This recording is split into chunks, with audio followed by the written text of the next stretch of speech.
Hey, Pete. Hey, man. So I'm thinking we start with Blue and Green. Yep. We go straight into Lush Life. And then we do the entire Point of Departure record. Oh, I like that set list.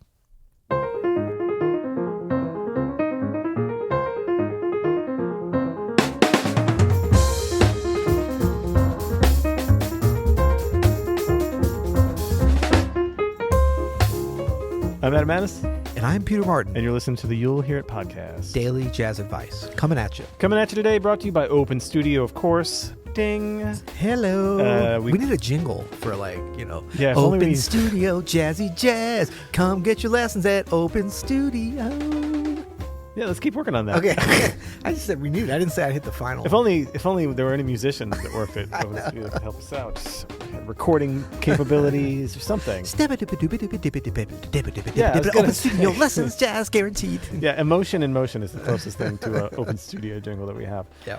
Okay, so today we're taking another speak pipe. If you want to leave us a speak pipe, go to openstudio.network.com. No.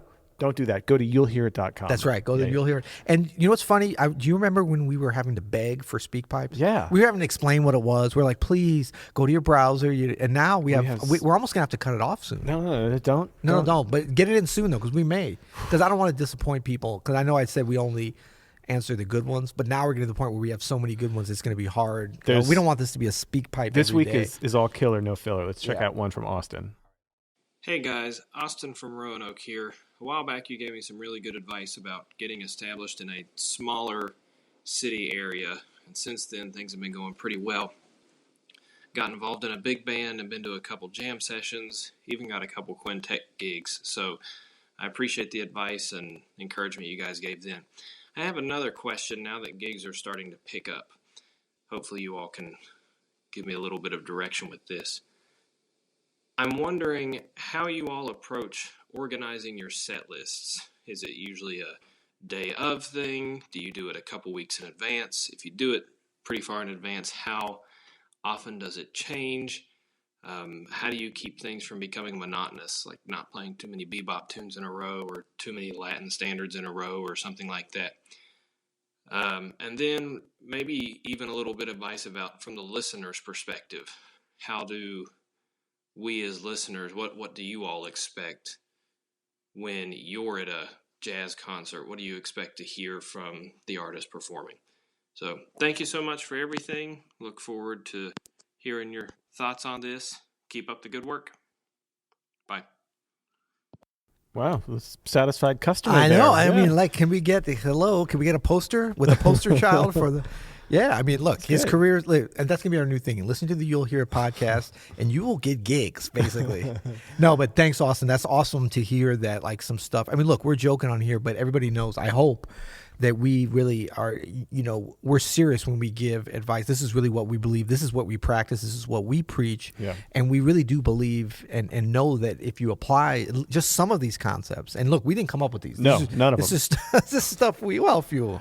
Well, no, number really, one, listen. I guess not. Most of the stuff we talk about is things that were passed down to us. You know, kind of general information that most professional jazz musicians oral history. Require. Yeah, exactly. So yeah. That's great. So, but it is cool to hear when people do them. I mean, I remember it's so fun when you learn something, because it's like teaching is such a funny thing, because the success of the teacher or the coach. I mean, I look at a teacher and a coach is very similar, right? And the success is so much, on a certain level, derived from the student's performance, but on the other hand, it's totally in the student's control. Yeah. So we can say stuff, but then when it becomes magic is when someone takes it and does it and gets passed along again, and then you become sort of the conduit for others seeing, man, this stuff works, and it leads to fun and gigs and all that kind of stuff. Totally, man. You know what? For this question, I know we've done at least one episode on set list before, but it never hurts to It never helps to talk into a microphone. No, it never hurts to revisit these things and kind of discuss our thoughts on it now. Plus, this is a daily podcast, so revisiting is inevitable. It's inevitable, yeah. No, but it's interesting, though, that he asked from the musician's perspective, from the band leader's perspective, and then from the audience perspective. That's something a little bit different that we can talk about. For me, just to get it going here, when I'm thinking about the set list, I think about both, because I think about what kind of set I can put together to inspire the musicians I'm playing with to play their best for the audience. You know what I mean? I like it. Like sometimes I know that if I've been doing a lot of gigs with the same group of musicians or whatever, that changing it up big time can cause a spark that I know will among that particular personnel. among like if Right. we've been doing 3 gigs in a row, I'm not going to start with the same thing for the third gig or whatever. Now, I may like if there was a great ender or something that really worked, the night before, the set before, I might be like, yeah, let's do that again. You know what I mean? Thinking about the audience. But I think it's good to think about both these things. Yeah, For sure. I agree. I was going to say, I think Austin kind of hit upon a big sort of guiding principle that I believe in his question, almost answering his own question in terms of when he said, even thinking about it from the listener standpoint. Now, most people, when they talk about trying to learn how to put together a good set, I don't know, it's so obvious to me that it's for the listener. So like you work your way back from that, Yeah. not from the beginning of like, I want to, like, in other words, if you're looking from the beginning, it's like, okay, how do we put a set together that will make the band sound good and then the audience will like or whatever, as opposed to looking at the sort of end result of being like, where do we want the audience to be? Like, what's the journey we want them to go on? Yeah. And how do we place things then within there? But a lot of people don't really think about the audience. They just think about what they want to play. And they'll always say, oh, yeah, I'm thinking about the audience because I'm going to sound good on this, so the audience is going to like it. Yeah. And it's exactly. And it's like there's a difference between what is fun for you, what is satisfying, because that can be As a player. and Yeah. even as a band, like as a little collective. I think yeah. the thing about it though is like once you really get the mindset of putting on a great show, and I hate to use the word show in a way, but I love to use it in another way because that's what this is. This is show business. This is, it's jazz and it's serious and all that, but it's not. It's entertainment. It's entertainment. And so putting on, like once you can line up you and the personnel around you that you're leading into like a really strong and edifying performance for you as a listener, then it's going to actually be the same as the listener. Totally. You just have to get your mindset out of like what's fun for me as a jazz nerd pianist. Yeah. Because that's not fun because you're not playing unless you're playing at a jazz nerd convention. Yeah. Which we've been known to do. I know. I mean, look, we're jazz nerds, but that doesn't mean the audience is. So we have to put the mindset of the listener on. But even if you come at it with, what would I want to hear at this concert? What would I want to hear at this club? What would I want to hear at this restaurant or cafe? Yeah. That's going to be better than what would I want to play. Right. You know what I mean? Like, what if I were to come in here and not know this band? What would I be like? Oh, that's cool. Yeah. You know what I mean? Yeah. That could change how you think about it a little bit. Right. And then, use what you have, available to you to kind of mold your best set list. Now there are certainly like we talked about sort of the flow of set list before. There's that we could get into, but Yeah. I like the idea. We probably should. We Yeah. should for sure. But starting with having a look around the room, getting a feel for the space. Yeah. You know what I mean? Giving a feel for who's there. Yeah. There's nothing ever wrong with that. I mean, I hate to say that, like we should all be in this. Well, then now you're speaking to something that he kind of brought up about like when you do it before a couple weeks in advance, whatever. So there has to be flexibility. Then you can't. Well, you can maybe set and I'll do this a lot, like set a kind of general, or even I'll usually have it in my mind, unless it's like totally new players and I know it has to like be set out. Right. I'll have a general flow how the set. I might have that written. It may just be in my mind if I can remember it. And then kind of at the gig, like right before the gig, we actually did this yesterday with this show with James Carter. Because it was we haven't played together in so long, and like I think he wanted. We didn't even talk about it, but he wanted to get a feel for the room. I did too. So we waited till like 5 minutes before the show to finalize the set list, and I think that can have some advantages For sure. But that's kind of advanced level because you can also get so nervous. Like when you don't have a lot of experience with this, you got to do it a little bit earlier so that you don't like get so nervous and make a mistake in how you're putting the set. I think you work your way up. Yeah. Maybe at first 45 minutes before it's considered last minute, and then next time 30. You know what I mean? I've done it like as we're walking to the stage. Yeah, Just yeah. looking out at the, like I remember we did a fundraiser here at Jazz St. Louis, right? And it was a crowd of fundraiser types. And you figured it was going to be, but you weren't sure. So, right? but the trio that I was working with, we'd been doing a bunch of like heavy originals, Yeah. right? Like either very slow and dissonant or like some burning stuff, and I had those fresh on my mind. Yeah. And as we're walking up, and I stare back into the faces of so many baby boomers. Yeah. I was like, we had something in mind to start with, and I was like, no, let's do Steely Dan's Black Cow. Yeah, right. And you know what? Then after that, we went into one of the originals, but we had them Right. in the palm of our hand the whole night. That's kind of because getting that. into the flow of the set vibe too. Because So we'll do that, a Steely Dan tune. If I see a bunch of baby boomers, but we still do it in our in a way that is Yeah. true to us. We're not hip jazz nerd yeah, way. Yeah, we're not like breaking out like, something artificial. Right. So I think that plus the potential donors there literally have their check. Like, let's see how it sounds. I'm either going to write the check or not. That's a whole nother kind of pressure. Totally, man. Totally. Yeah. No, but I think that absolutely. So thinking about the audience and look, audiences, the beautiful thing about jazz is, I mean, I've gone to a lot of different kinds of performances in a lot of different places. And I mean, I consider myself a listener. I mean, certainly I've been around way more gigs on stage, but I love to go hear music. So I do it when I can. But I feel like your typical jazz performance is 75-80% of the time is a very diverse audience in terms of age and background and expectations, which is great, because then when you come and see, when it's not like this kind of fundraiser sort of thing, it can kind of give you license. I mean, it almost makes it harder, because you can come out and be like, oh, but what if you come out and see all different kinds and feel all different kinds of vibe, Yeah. But the great thing about it is, it's very rare we're in a situation, I think, playing jazz, like when it's an actual jazz gig, when there isn't at least some expectation of the audience and willingness of the audience to be challenged. I agree. So that can always be, as much as I'm saying this is show business and make it about the audience, that's part of making it about the audience. It's like, how are you going to challenge them? And ultimately a set, to kind of step up into the clouds a little bit for you, Austin, here, I think it's a story. It's like a beginning to end story. It's a movie. It's a play. It's an opera. Every set list is just representing a set of music, and to the audience, they're going on a journey that maybe they know it's 90 minutes, 70, whatever the length is. I mean, hopefully they don't even really know, and it just, when it gets to the end, it feels like it's the end. But that's up to you. Like, that's actually the goal of putting the set together. Now, if there's certain things in terms of stylistic, because you notice about that's worked in, but there still has to be, and whether it's totally planned or you're making it up as you go, and when you're with a group of musicians that has a big repertoire and everybody knows the music, you don't even need a set list. That's when it gets really fun. And sometimes it won't work, but usually it will. If you got you'll know when you get to that point. Yeah. But there's nothing wrong with, I mean, I'm using, I don't know how often even with your trio you're using set lists. Never. Okay, yeah, but you're at that point where. Yeah, we're at a point where I can literally call things, Yeah. As we're going. And But wouldn't you say too, though, having a big repertoire is essential for yes, that? you have to have all those tunes under your belt ready to go at any time. And then you have to have the confidence. The leader has to have the confidence to make a feel and on the spot, assessment of like what needs to be. It's almost like we talk about in your solo. It's like you start your solo. You can't have the thing planned out, the arc of it. You got to let the moment happen. And that's very much kind of, that's a micro level. On the macro level, that's what putting the set together Totally. is. And there's definitely, it's the same as kind of getting the energy of a room during your solo. Yeah. It's getting the energy of the room during the gig. Right. And being able to read that set list. It's a huge advantage if you can make it happen. Right. And it's very simple. If people clap and get up and stand, play more of the same stuff. So let's talk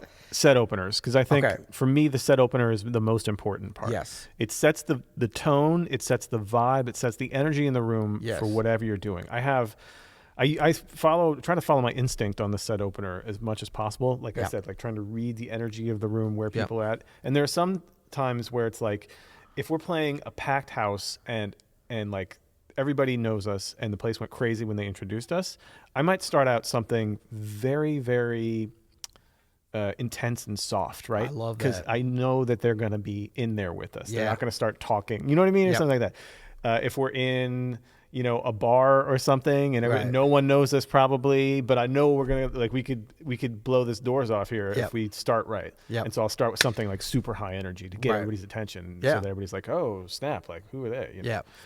So that kind of decision, sometimes if it's like kind of a mix of all these things, it's just like, oh, well, let's do something kind of get comfortable. You know what I mean? Yep. All these are options. What I'm seeing is in common with all those, though, for the opener, and I totally use this as well and agree, is about doing something for the situation that brings the listeners in to you. Right. Like, it's almost like a call to prayer or something. Exactly to prayer. right. Yeah, It's like, okay, this is the time. This is, and I see a lot of people make a mistake in programming the first tune in situations where they're coming out hitting so hard, thinking, oh, I'm going to let them know we're here, whatever.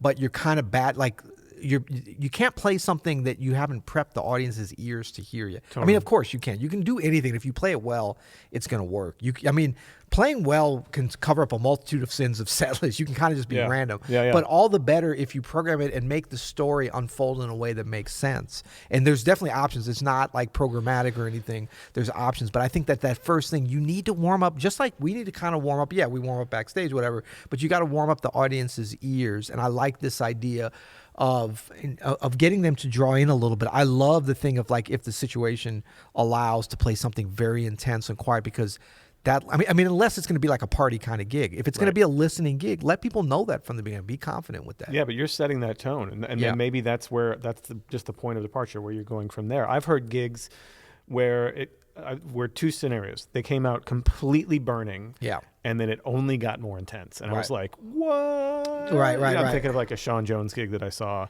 here, and it was incredible. And then I've seen gigs where they came out completely burning and it never got better than that. Right. You know what I mean? Right. That was like the highlight of the night. Yeah, I don't like that. I don't like either, because it doesn't take me anywhere throughout the set. Now, that, you have to consider this. Like, is your other stuff as I know. As attention getting as that? I If was it's so not, worried man, yesterday. We started with James Carter, incredible saxophonist, from Detroit. He can only go up, though. I mean, I was like, no, I knew that. I mean, I've known him since we were in high school. I've known him a long time, and he's literally a monster on this. I mean, it's his technique, the blues, I mean, he can play like the corniest thing and make it sound great, and then play 3 notes at a time, and the beat. I mean, it's like a flurry of greatness. Yeah. But he came out, and like at the last minute when we do the set, he's like, let's start with Caravan, and we'd actually rehearsed it right before that, and I was like, cool. But he came out and like just started playing an intro that was so over the top, and just like, and so my trio came in, our trio came in, like, I mean, we had to just come in like, and so it was like a battery on the senses of the audience. Yeah. And I was like, oh my God, this is gonna be a disaster. Yeah, and I'm looking at people, I'm like, where do we go? But the thing was, it actually prepared people for what was about to happen. Totally. That's And what I'm then when saying. we got to like a beautiful ballad, it was like, and it's totally, that's why it can't be programmed always the same. There's all different ways to skin this cat. It's always the same. Yeah. It's always a horrible term. But no, it's always something that you can, if you're doing it right, you can read and change on the fly, man. But I do think that, your point about make the first song have something to do with the expectations of what you're going to be doing. Don't do a total fake out, and don't make it so much of a warm up that you're patronizing. Yeah. Like, oh, we've got to get you ready for what's coming next, and we're going to get a little more challenge. It's not about that. Yeah. And now one thing I learned from Christian McBride, and a lot of people have done this really good, is like Josh Redman was great at this. I remember years ago, he puts a lot of thought into the set list, and he was always very programmatic about it. Is like do something on the first tune that like people can kind of snap their fingers, something with some kind of groove. And it could be swing, it could be anything, but like something that from a groove standpoint is easy to latch on to. Totally. You're making us feel good out the gate. Especially if number 2, you want to really go in there. Right. Right. I mean, if you're going to go in there later with some really fast, challenging stuff, then you can kind of get away with doing a lot of different things. You got to buy yourself some goodwill. Yeah. So that can kind of warm up both the players, and it's always not that different, from what we need to do to get into the thing. Yeah. But that's kind of a good trick. I'll use that sometimes. It's like first tune kind of grooving, maybe blues or whatever, something that's like that the band's going to sound good on, even if it's an off night for whatever reason. Then something challenging, the second thing, to keep everybody engaged, the listeners, whatever. Then you're setting yourself up, depending on how long the set is, for tune number 3 or tune number 4, probably number 3, nice meaty ballad. Totally. Which some people think is a little bit too early, but normally, especially if you're stretching out bigger, quintet, whatever, that's going to be about time. Because I do think like the really intensely listening things, the meat of the story needs to be in the middle somewhere. Yeah. I don't think it works at the beginning unless it's 2 sets, maybe. I don't know. But to me, like that needs to come, like because it's a story, and like you're getting to that meat, and you need that ending. Something needs to end it, and if you end on that intensity, it's a little bit, I don't know. Yeah, the ending. So let's talk about 2 things here, right? There's the ballads, the slow things, and the ending. Yeah. Right. So I agree with you. The ballad could really go anywhere, and sometimes I'll have that in mind reading the room too. Is like, when are they ready for this? Right. Like, because some tunes, if you're playing open and you're listening or whatever, take a turn where they get real intense. Yep. Maybe you weren't planning on that in the set or Yep. whatever, and it's like, oh, you know what?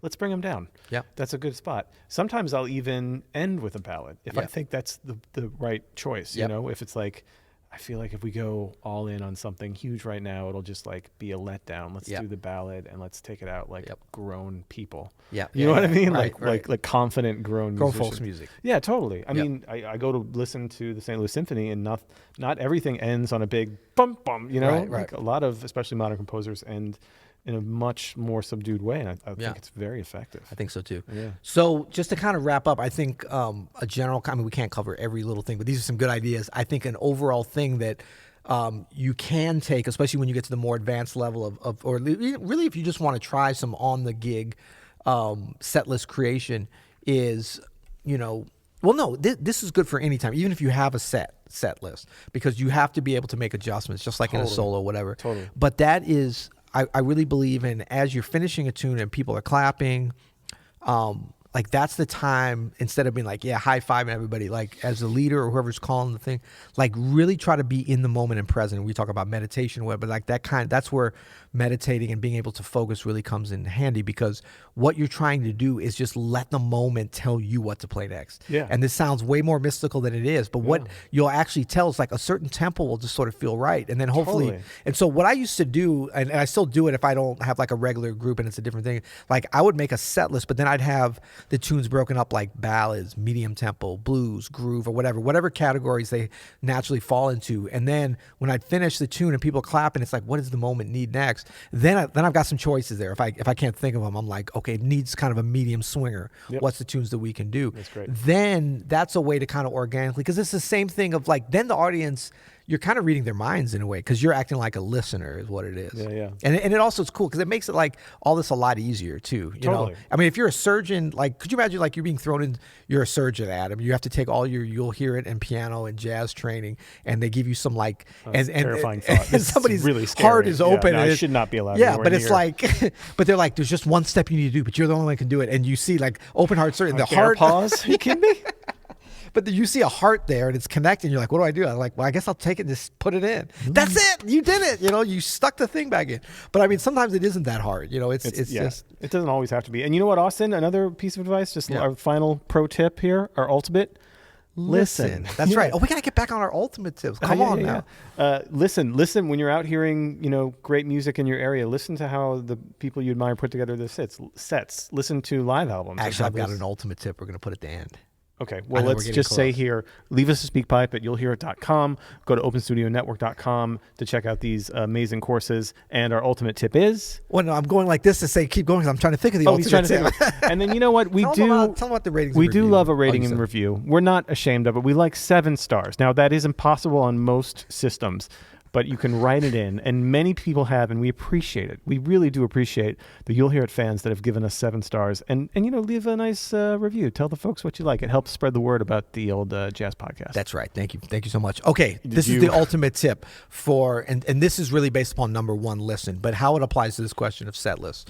In your little practice journal or whatever, this is just another skill we want to develop to do good set lists. Go to gigs or listen to them on NPR or on YouTube. I mean, there's all different places, even if you don't have access to great jazz locally. Take a trip to New York, whatever you're in Roanoke, going to Baltimore, great clubs there now. Yeah. The Keystone Corner just reopened in Baltimore. Yeah, that's awesome. But make a note of things that work and that don't work. There you go. Okay, and when you're doing that to try to learn for your set list, important to remember both, but also don't get so much bass, hung up on, they started with this tune. Try to think about they started with this. Like, what's the attribute about it that made it work or made it not work? Was it kind of a swinger? Was it kind of a nice groove? Was it too challenging? So because it's not about like, I can start with that, because it's not about the tune. It's about the vibe, the audience, these things. But start keeping some notes, and then as you're putting a set list together, you'll have some reference. You won't just be sort of blank slate, because it's like anything. We're going to learn from others. Another little bonus ultimate tip. Can I give a bonus? Yeah, please do. All right.